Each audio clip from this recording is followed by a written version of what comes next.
right, good evening, everybody. Good to see you here. We're thankful you're here with us, and I'm thankful for the opportunity to bring forth our message this evening. Brother John spoke on the topic of bringing up children a few weeks back, and as I heard him talk, I said, well, I've been working on a lesson on this.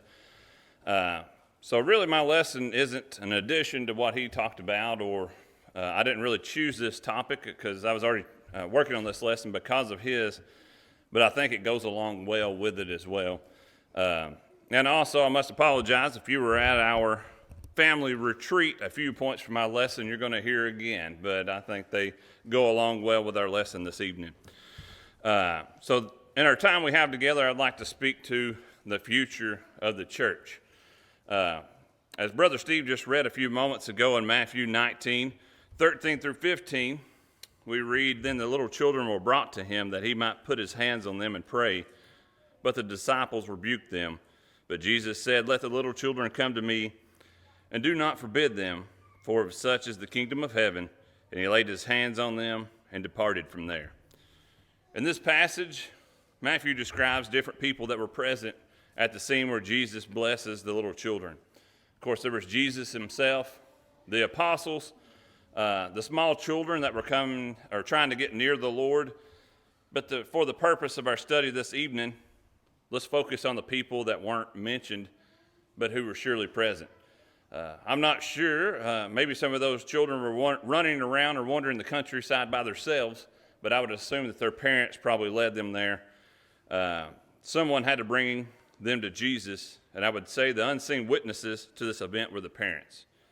What a difference it makes to a child when the parents are consciously leading their children to Christ. That's why I chose the topic for this lesson this evening. For the parents that are making the effort to consciously get your children to church, even at an early age, and to lead them to Christ. And just, I want to say that from my standpoint, but as a young parent, I can remember, so I do say, parents, please know that when your children cry or talk loudly, maybe make a break for the front, as Evie has done before when she was tiny, that brings joy to our hearts to hear the sweet sound of children. Even though it may be stressful for you in that moment, they're the future of the church. As a parent of two, I can remember the stress of getting little ones ready for church, to get out the door, then forgetting something, having to go back in and get that, getting them to church, and then the work it took to keep them busy and quiet while you get here as well. In fact, I've got several stories I would share with you on both Evie and Mac. There's many times where we had to either get up and leave or just turn around at the doors and go home. A time when Evie was around maybe 10 months old or so, she wasn't feeling good, I guess. She wasn't having it and crying, trying to get out the door for church. Cried all the way to church, and as we were walking for the front door, she decided to lock up and jump out of my arms, and I caught her just inches from the pavement, which scared me to death, of course. So we just turned around, got in the car, and went home. We probably should have went on in because my mom and others that were waiting on us on the inside wondered what happened to us. Mac had some of those as well. There was a time in Gordonsville that he was so loud, even in the nursery, that Brother John Griffin, who preached there, we couldn't even hear him when he was in the nursery, so Steph just took him on home. Luckily, we lived just right down the street from church. Also, remember a time, as I said, Evie made a break for it, and I looked up from my songbook to see her riding her songbook like a horse up the aisle, which got lots of laughs.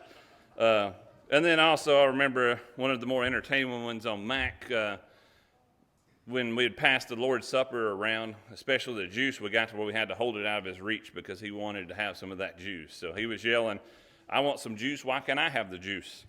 And Steph quietly whispered to him that that's for people that are been baptized, to which he answered very loudly, "I want to be baptized," which was followed by laughter in the middle of the Lord's Supper. So kids are definitely a joy and have lots of entertaining moments as well.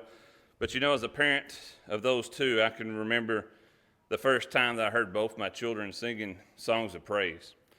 The first times I can clearly remember, on the way home or when we got home, discussing what they learned in Bible class and then being able to discuss and understand the Bible.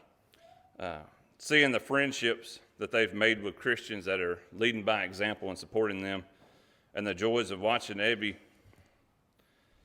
being raised from the waters of baptism. And that is emotional as a parent, the tears of joy that you see as your children achieve these things. So know that if they're crying, they're making noises, they're not bothering us, right? It's crucial that we must get our children to church as they are the future of it. You know, I shared a few of these facts from Brother Brad Harrod that he gave at a lesson in Gordonsville at our family retreat. I think we discussed them, or I brought them up in one of our Wednesday night Bible studies. But in some of his research, he found that, and this was in 2020, that around 10,894 people are leaving the church or the churches of Christ each year. That averages out to about 30 per day or 1 per hour. So just think about that, 1 in the hour that we're here. These are stats that, of course, are alarming, and he found many reasons why members are leaving. But one of the largest reasons that he found that I believe is truthful, I feel like we don't teach our kids to be obedient to fear God as they should. He went on in his lesson that evening to say that often we baptize our children, we make them feel good about themselves, and then just allow them to go out and live like the rest of the world again. He went on further to say that it's not enough just to get them wet, that we must raise them to be warriors in Christ. I found another example while getting ready for this lesson from Carl Brecken. I think I'm pronouncing his name correctly, a longtime professor at Abilene Christian University. And in one of his lectureships or seminars, he gave a good example of the positive results achieved by those parents that strive to bring their children to Christ. He used the example of two families that lived in the same town at the same time. One was the Max Dukes family. He didn't believe in God. In fact, he refused to give his children any religious training. He refused to take them or bring them to church. And he would go on to have over 1,020 descendants. Of those 1,020, 300 would go on to have prison sentences, and 600 would go on to be alcoholics. As he mentioned in his article, think of the millions of dollars of money that were spent to assist or to prosecute his descendants, and there was no visible record that they made any contribution to their community. He talked about the second family, the Jonathan Edwards family. He believed in God. He taught his children to love the Lord. He encouraged them to attend church and to serve as well. He had 929 recorded descendants, and of those 929, 430 went on to be ministers. 86 went on to be university presidents, 86 professors, 13 to be university presidents, 75 authors, seven of them went on to serve their country as either a senator or a representative, and even one the vice president of the United States. Well, this is only a single example, or even an extreme example in my mind, but you know what a great difference it makes when parents lead their children to Christ. We discussed this to a point one day in our Bible class as we discussed honoring thy father and thy mother. And I think we see an example of this sometimes even in our daily lives. I know I have in my job, even thinking back to my childhood and through the years. Maybe we see families like the Dukes family mentioned earlier. We're seeing continues from generation to generation because they've not been led to Christ. But that doesn't mean that it has to continue from generation to generation.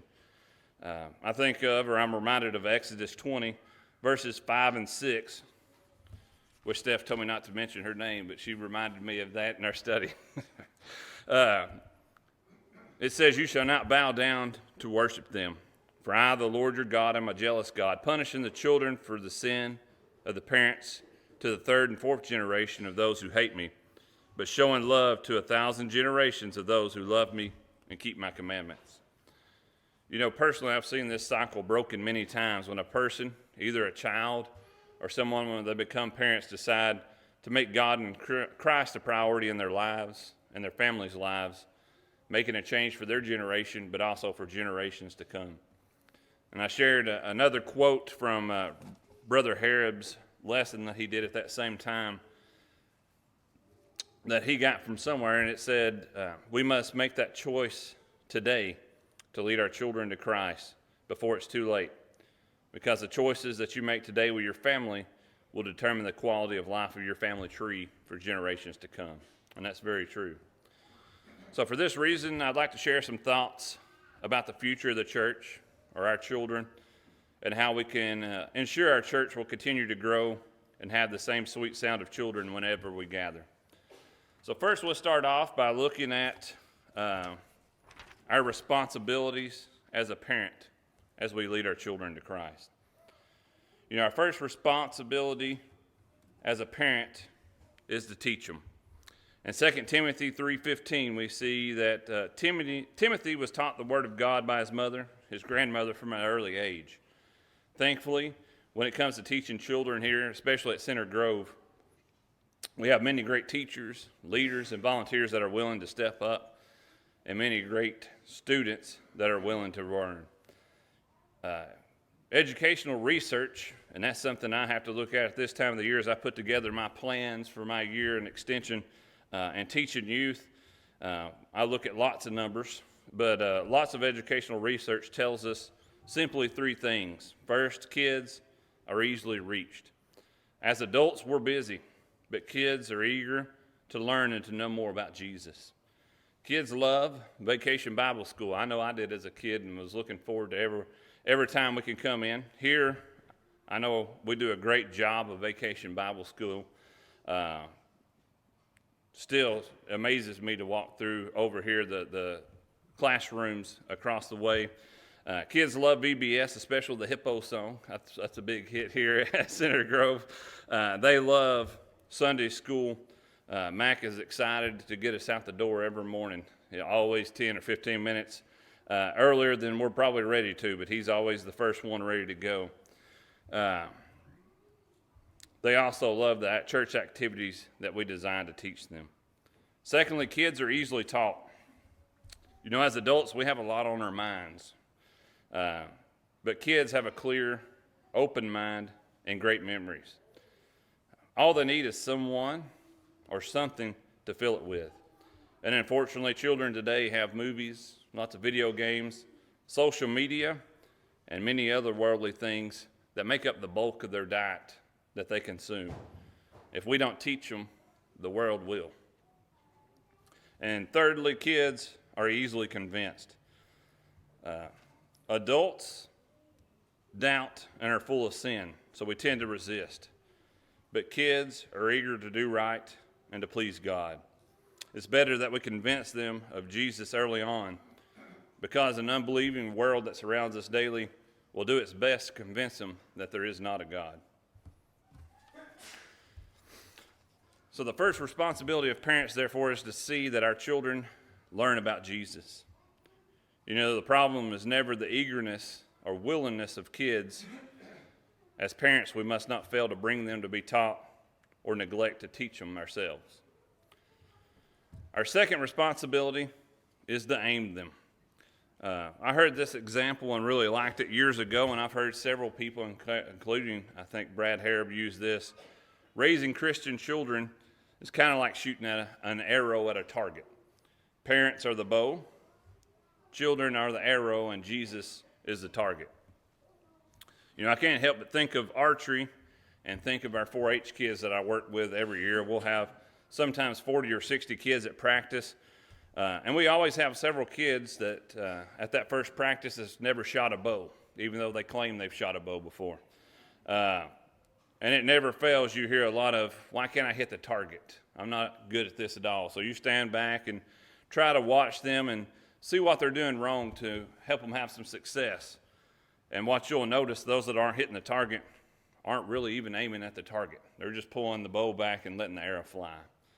And the same thing as parents, we can't expect to hit the target as parents if we don't aim at it.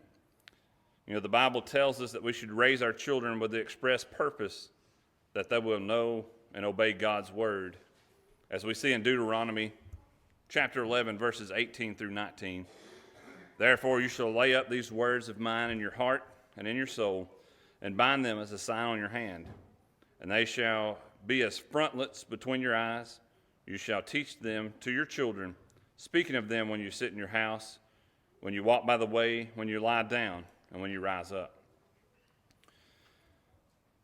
We don't raise children and just hope that they will become Christians by chance. We raise them in a Christian environment, and we teach them about Christ with hope that they too one day will become Christians. So parents never feel guilty to insist on VBS, on church camps, and other youth activities. We as Christian parents don't need to defend our insistence on church attendance and Christian behavior, both at home or in school as well, because this is who we are and what we're aiming our children for. We may not always hit the target, but at least we'll be aiming at the correct target. So next, as we discuss leading our children to Christ, I would like to talk about a few misconceptions that Christian parents have about raising Christian children that I found from an article from Brother Barry Gilruth. The first misconception he said about raising Christian children is, because I'm a Christian, my children will automatically become Christians. Just because we made the decision years ago to become Christians doesn't mean that our children will also make it. As we see in 1 Samuel 8:3, Samuel's sons did not follow their father's way, but his sons turned aside after dishonest gain, took brides, and perverted justice. Now Samuel was a godly prophet, but apparently he didn't correct the faults of his children. Children must be taught, corrected, trained in faith that they're to be or to believe and to live according to that belief. Parents must evangelize their own children and disciple them if they want them to become converted and then to be faithful and fruitful. Misconception number 2 is really the reverse of misconception number 1. My actions will not influence my children's faithfulness. You can't effectively teach children with the method as do as I say, not as I do. Faithful parents who are involved usually produce faithful children. In fact, a recent survey showed that where both parents are faithfully active in their church, 96% of their children were also active in the church. However, only 6% of children remain faithful if their parents were sporadic and not really involved. It's an old story, but true. Children are rarely more faithful than their parents are. Your influence and what you do as a parent is key. Misconception number 3 listed was, my children will naturally show respect and give authority to those in positions of leadership. Respect for authority is taught at home.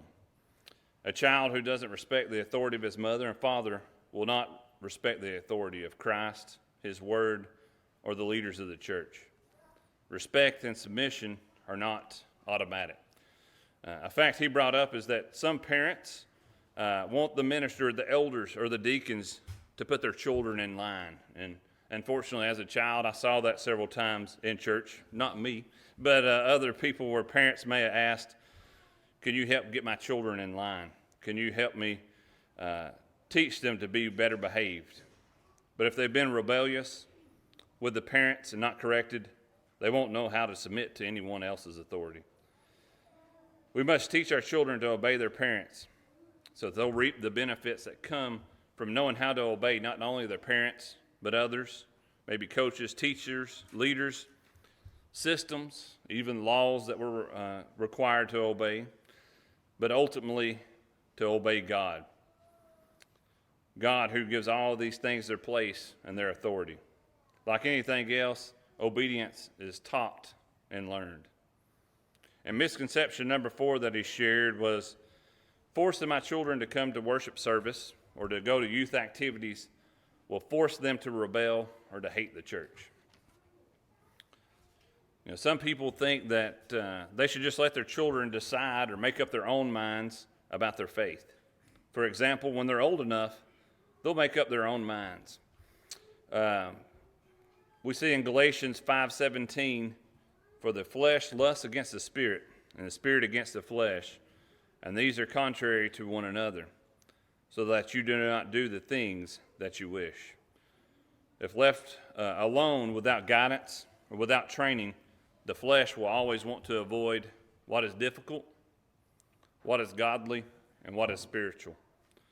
Young people need to be trained in the faith and made to understand that church attendance and involvement are not optional, but they're required. Our Christian lives and works are a constant witness to our children against the evil and selfish and corrupt world that surrounds us. If we look in Romans 12, verses 1 and 2, Paul exhorts us to practice not being molded by the world as a way of cultivating our obedience to God, and thus showing that his ways and his commands are the best. He says, "Therefore I urge you, brethren, by the mercies of God, to present your bodies a living and holy sacrifice, acceptable to God, which is your spiritual service of worship." And he answers how we can do that in verse 2. "And do not be conformed to this world, but be transformed by the renewing of your mind, so that you may prove what the will of God is, that which is good and acceptable and perfect." So how do our children know what God's good and acceptable and perfect thing or will is? Well, they watch our life. They watch what we do. They watch what we say. Every time we resist being like the world in one way or another, we strengthen God's kingdom in the world, and we solidify our position in the next world. You know, we should want our children to be happy. In fact, Titus spoke to that a little bit this morning in our Bible class. We should want our children to be happy, but we should want even more that they be saved. We try to do everything we can to make sure that they're happy. We give them a good home life. We provide them with good education, all the things to make them happy, but we must ensure that they're saved. What good is it if we leave our children all of the earthly goods? We even make them wealthy, possibly, but we neglect to give them Christ. Because without Christ, they will not have the one element that will give meaning and direction to everything that they'll possess. If we teach our children the Word, if we model the Word daily, they will know the way that they should go when it comes their turn to make that choice on their own, to be faithful and to be obedient to God. If your child is of the age to make that decision but hasn't, it's not too late, but your job isn't done. Also remember, you're not alone as well. You have the love and support of your church to help you in that job and in that journey. And you notice, even after our children are baptized, that job's not really over. After they become our brother or sister in Christ, we must still be there to build each other up in the faith and to support them.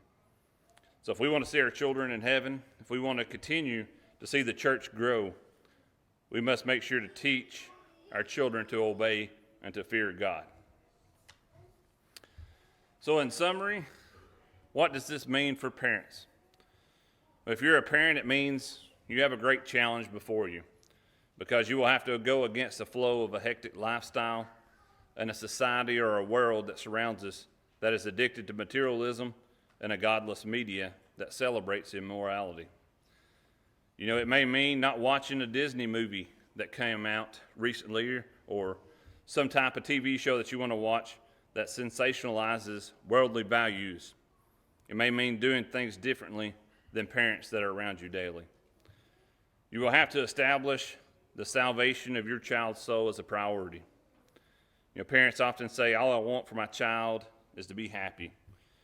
But I can tell you as a parent, your child will never be happy if they live without Christ. If you really want happy children, bring them to Jesus and bring them to Him as soon as possible. Continue bringing them to church, crying or not, and make salvation your utmost priority.